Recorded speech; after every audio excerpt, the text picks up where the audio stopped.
Bonjour à toutes et à tous, bienvenue sur le plateau de Smart Food, votre rendez-vous quotidien sur Bismart qui s'intéresse à l'alimentation sous toutes ses formes.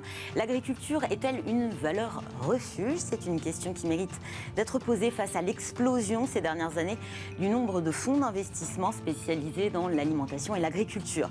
Alors quel rôle la finance peut-elle jouer face à l'urgence climatique, aux enjeux d'une alimentation durable? Où et comment investir pour concilier rentabilité et durabilité, pour semer les prémices d'un changement de modèle agricole?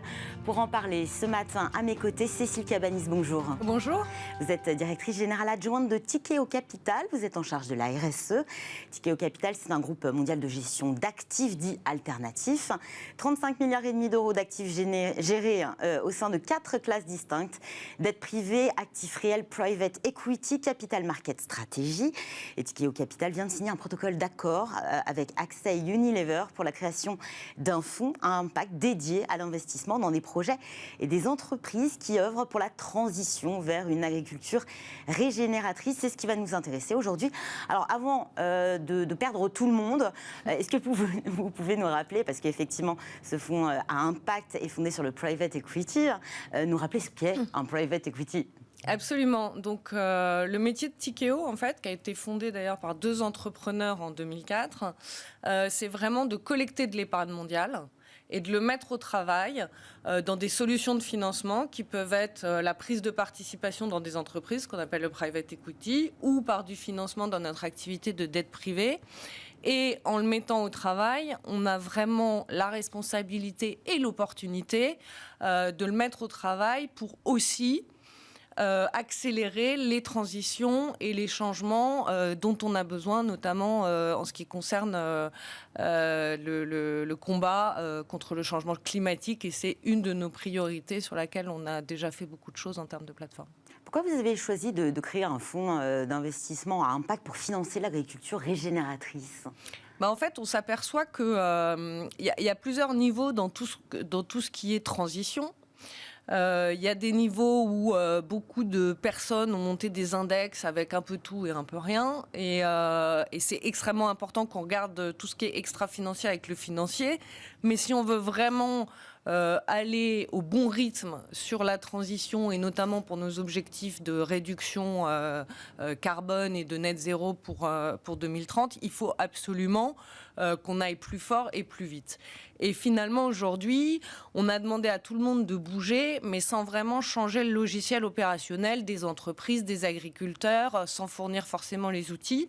Et donc, la finance et nous, on a cette capacité un peu unique de pouvoir innover dans des solutions, dans des temporalités qui permettent de réunir le temps court et le temps long, qui sont aujourd'hui des injections assez contradictoires sur ce qu'on demande aux entreprises et à la chaîne de valeur. Et pour avoir de l'impact, nous on considère qu'il faut une intentionnalité et un objectif et pas 12, et qu'il faut vraiment avoir le levier et les moyens suffisant pour aller à l'échelle, parce que c'est ça qu'on cherche. Donc en fait, quand on regarde un peu les consommations d'énergie et ce qui se passe au niveau de l'agriculture, c'est d'abord responsable à plus de 20% des émissions carbone, mais c'est aussi un système qu'on a construit avec comme rationalité d'essayer de réduire la faim dans le monde, et donc ça a poussé à la standardisation, à la monoculture, à l'usage trop fort de pesticides. Aujourd'hui, un modèle productiviste. Un modèle complètement productiviste. Et donc, la perte de biodiversité, les émissions carbone. Et finalement, on se rend compte aussi qu'en faisant ce système, on s'est déconnecté de notre alimentation et qu'il y a aussi des maladies qui sont arrivées avec, l'obésité, le diabète. Et finalement, il y a encore plus de 800 millions de personnes qui ont faim. Et aujourd'hui, on sait que l'agriculture, c'est à la fois un problème en termes d'émissions, mais c'est aussi une solution parce que avec les océans, le sol est un puits unique pour séquestrer du carbone. Et si on veut aller au net zéro, il va bien falloir trouver des puits de séquestration de carbone. Donc, on a eu la volonté de s'attaquer à cette chaîne de valeur, d'autant que dans les émissions carbone des entreprises, beaucoup et sur le scope indirect, donc sur les chaînes amont. Et l'agriculture, c'est pas uniquement une solution et quelque chose d'essentiel pour les chaînes de valeur alimentaire, mais aussi pour l'industrie du textile et pour beaucoup d'industries. Et on a rencontré Unilever et AXA et on a vu qu'on partageait la même vision et la même intention. Et ça, c'est très important parce qu'en fait, on est en train de gérer des sujets collectifs. Donc à un moment, il faut s'assurer qu'en ayant divers acteurs, diverses expertises, on a bien un objectif commun sur lequel on est calé. Et quel est le rôle respectif? Vous parlez d'AXA, Unilever, Tikehau Capital. Vous avez des rôles bien distincts dans cette On a des rôles très complémentaires puisque nous, on est vraiment là pour structurer la solution de financement et vraiment gérer le fonds puisque c'est notre métier. Unilever est un expert de la chaîne de valeur, évidemment, donc leur expertise, leur compétence est extrêmement importante. Et AXA, à travers notamment AXA Climate, a déjà construit pas mal d'expertise sur le sol, parce que nous, c'est ça qui nous intéresse, c'est la santé du sol, et notamment sur des sujets de mesure d'impact. Parce qu'une fois qu'on a dit voilà ce qu'on veut faire, il faut bien le mesurer avec les bons indicateurs, sinon on ne gère pas ce qu'on ne mesure pas. Concrètement, à quoi vont servir ces fonds? On est sur de l'innovation, un changement de modèle, des structurations peut-être de filières? Alors nous, on est vraiment sur 3 grands axes. Le premier, c'est d'accompagner les acteurs et les entreprises qui ont commencé à transitionner. Donc là, on va investir auprès d'eux et les soutenir. Le deuxième, c'est l'agtech, mais c'est pas l'agtech, je vais faire de la viande dans un garage. C'est l'agtech qui va servir de facilitateur à la transition pour un sol en bonne santé. Donc on est vraiment sur le terrain et on est sur le sol. Puisqu'aujourd'hui, on a épuisé 50% de nos sols et 95% de nos besoins alimentaires viennent du sol. Donc, c'est pas la peine de faire un calcul pour dire qu'on va pas tout à fait dans la bonne direction. Donc, nous, on est vraiment là-dessus. Et puis aussi des nouveaux ingrédients. Et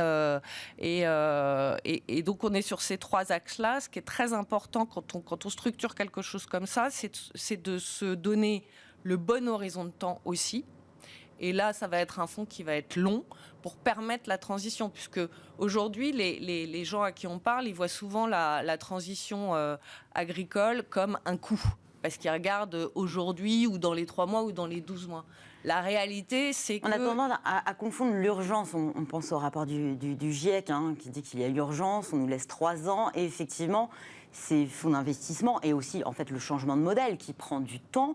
On parle du temps agricole. Comment on arrive finalement à réconcilier ces 2 périodes, ces 2 mesures de temps? Effectivement, en structurant en fait une solution de financement qui va durer assez longtemps et qui va permettre aux entreprises de faire leur transition. Parce que ce qu'on considère comme un coût, en fait, c'est un investissement. Et on s'est aperçu que les fermes qui transitionnent, ça génère du rendement, ça génère des gains de productivité et ça crée de la valeur durable. Donc il faut vraiment, effectivement, un des gros sujets, et c'est d'ailleurs le cas sur la transition énergétique et sur toutes les transitions, c'est réconcilier les horizons de temps entre le temps très court et le fait qu'on a besoin de temps pour transitionner. Et ça demande aussi de convaincre les investisseurs.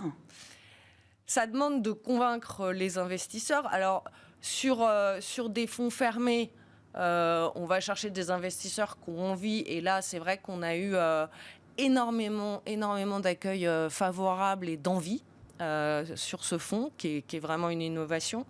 Mais c'est pour les sociétés cotées que c'est extrêmement difficile, parce qu'elles sont au trimestre. Et donc, réussir à se dire, je vais investir pour dans 10 ans, c'est très compliqué dans leur modèle Excel. Et les investisseurs, ils le veulent en plus. Et donc, nous, l'idée de ce fonds, c'est de passer justement d'une vision incrémentale, où on rajoute un objectif qui est le CO2, etc., à une vision transformationnelle, c'est l'objectif cœur. Et après, on construit les bons équilibres de temps pour avoir les bons équilibres risque-rendement et arriver à faire tout ça. Les projets entreprises choisis sont évalués, j'imagine. Il y a une évaluation d'entrée. Comment on évalue finalement la portée et l'impact que ce projet ou cette entreprise est censé avoir à une date donnée? Absolument. Donc en fait, la façon dont on le fait, c'est qu'on va d'abord mesurer, nous, l'impact et la capacité de mise à l'échelle de soit la technologie, soit l'entreprise qu'on a, par des due diligence assez poussées. Et après, nous, on n'est pas uniquement en « je donne du capital et je vous laisse faire », on est aussi en additionnalité. C'est-à-dire comment on va aider l'entreprise à accélérer en étant plus précis sur les mesures, en les accompagnant sur là où ils doivent regarder, quels sont les bons enablers. Donc c'est pas uniquement donner du capital, on n'est pas passif, on est vraiment actif dans la démarche avec les entreprises. À quel stade finalement les investissements sont réalisés? Est-ce que c'est un atout, hein? C'est au tout début dans le lancement d'un projet ou déjà où il y a une certaine maturité et où on s'assure que les rendements sur les investissements pourront être au rendez-vous? Alors, ça peut être les deux, mais ça va être surtout des technologies qui sont prouvées et où on sait qu'on va les mettre à l'échelle. Donc, ça va être des sociétés qui existent déjà et des projets qui sont déjà, en général, démarrés.